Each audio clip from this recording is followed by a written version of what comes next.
Viver com a cabeça no futuro destrói o nosso presente. E quando nós focamos nas prioridades do hoje, nós nos tranquilizamos porque temos a certeza das oportunidades que Deus preparará amanhã. Nós não podemos ir no futuro e consertar as coisas, mas o nosso Pai já está lá. E o mesmo Deus que nos deu graça para suportarmos e passarmos pelas adversidades de ontem, vai também nos dar graça para enfrentarmos as adversidades de amanhã.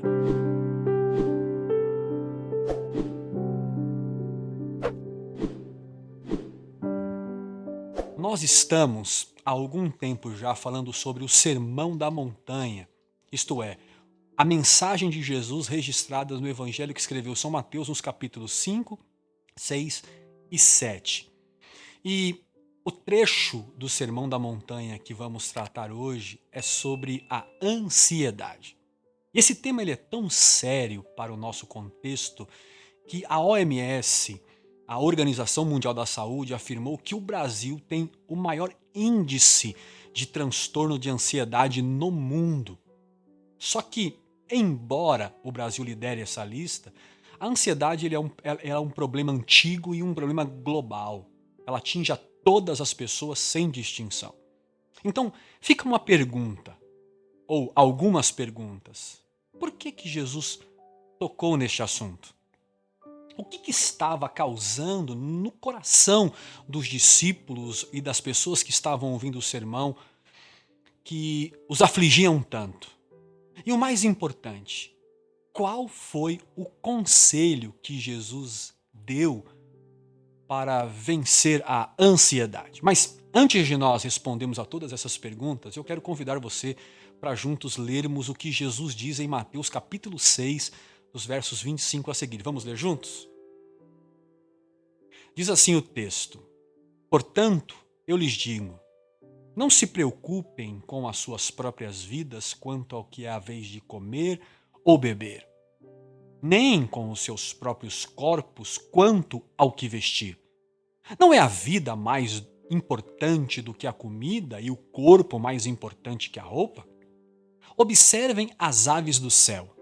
Não semeiam, não colhem, nem armazenam em celeiro, contudo o Pai Celeste as alimenta.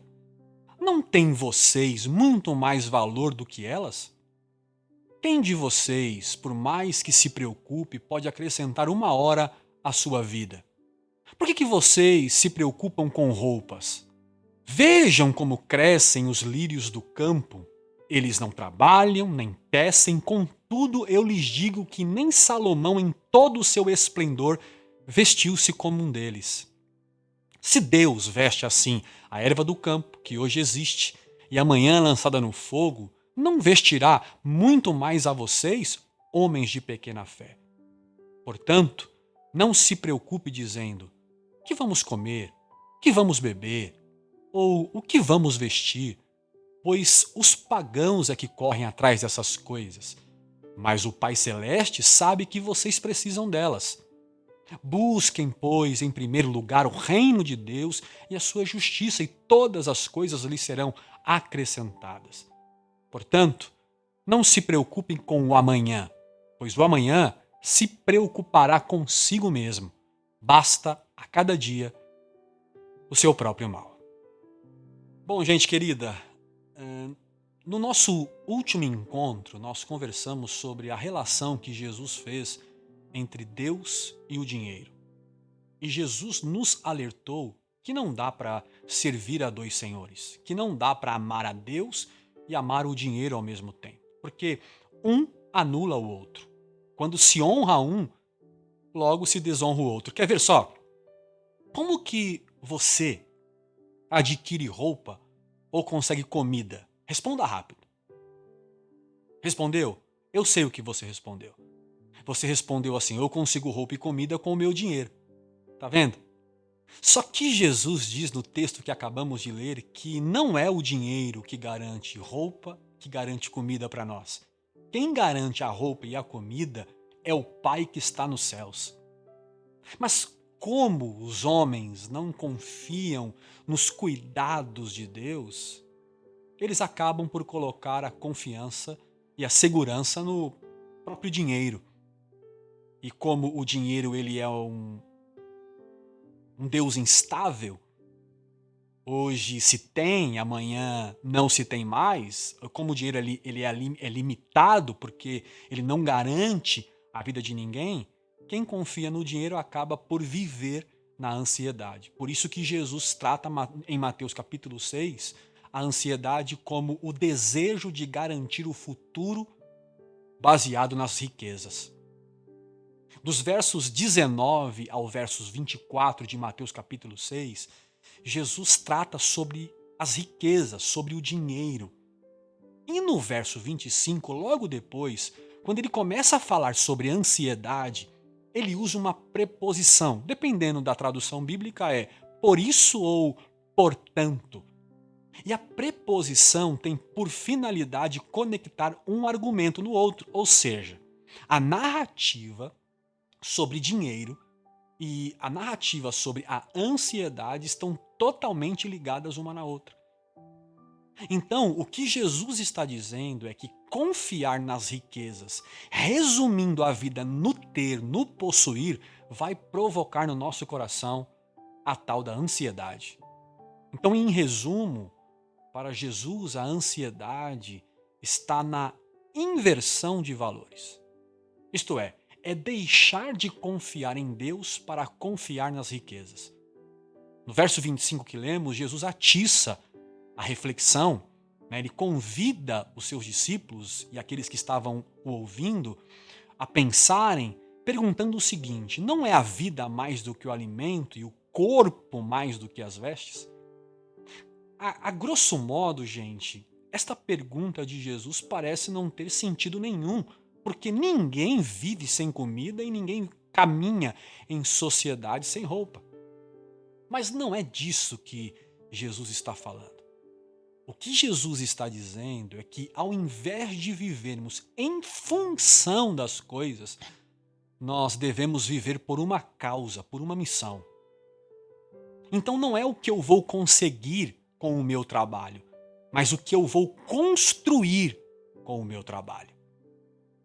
Você trabalha, por exemplo, por um salário ou o seu trabalho é para manifestar Deus no mundo?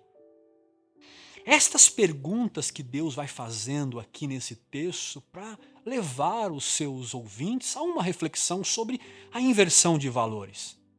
Quando Jesus disse que a vida é mais do que o alimento, Jesus está dizendo, em outras palavras, que a causa pela qual vivemos é muito superior, é muito mais importante do que as coisas que nós recebemos. Porque quem só pensa nas coisas não vive o propósito de Deus. Quem vive para ter coisas amanhã desperdiça a vida no agora. Este é o convite de Jesus. Viva o agora. Tem muita gente que já está ansiosa, preocupada, né? Com que roupa vai usar no Natal deste ano? Ou em qual hotel vai passar o Réveillon? E Jesus está perguntando para nós o seguinte: não é o agora, este momento, este domingo, muito mais importante do que tudo isso? No verso de número 31, Jesus disse assim, não fiquem preocupados perguntando o que comeremos, ou o que beberemos, que roupa vestiremos, porque quem se preocupa com isso vive em função disto. Mas, Elter, se eu não me preocupar com isto, eu vou ficar sem. E eu te pergunto, em quem ou no que você confia? Na sua preocupação, buscando segurança no recurso ou nos cuidados do Pai?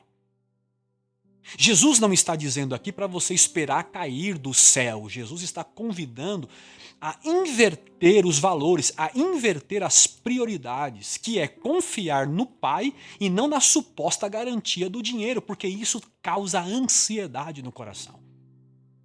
Então nós trabalhamos em favor do reino de Deus e para produzir justiça no mundo. E o que nós precisamos está escrito: o Pai acrescentará.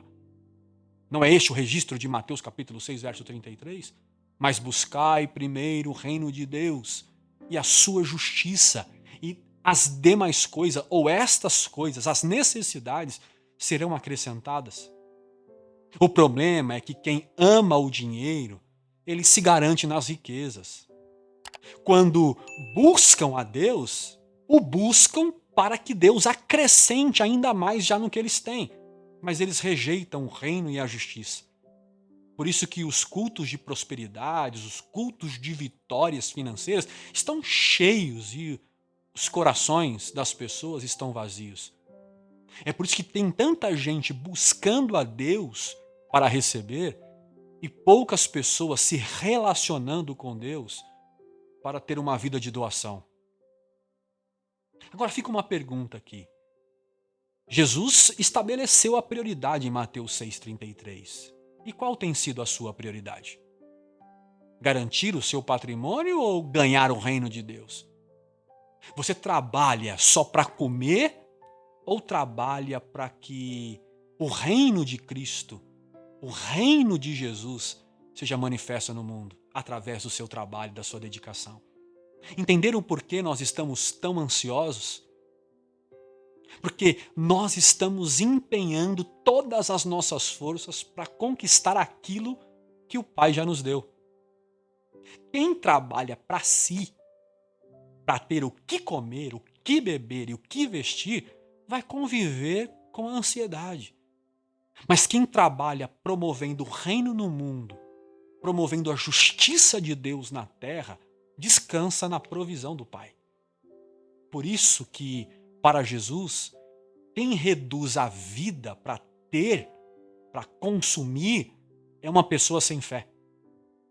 No verso de número 32 do capítulo 6, ele disse que os pagãos, os descrentes, é que vivem preocupados em ter as coisas.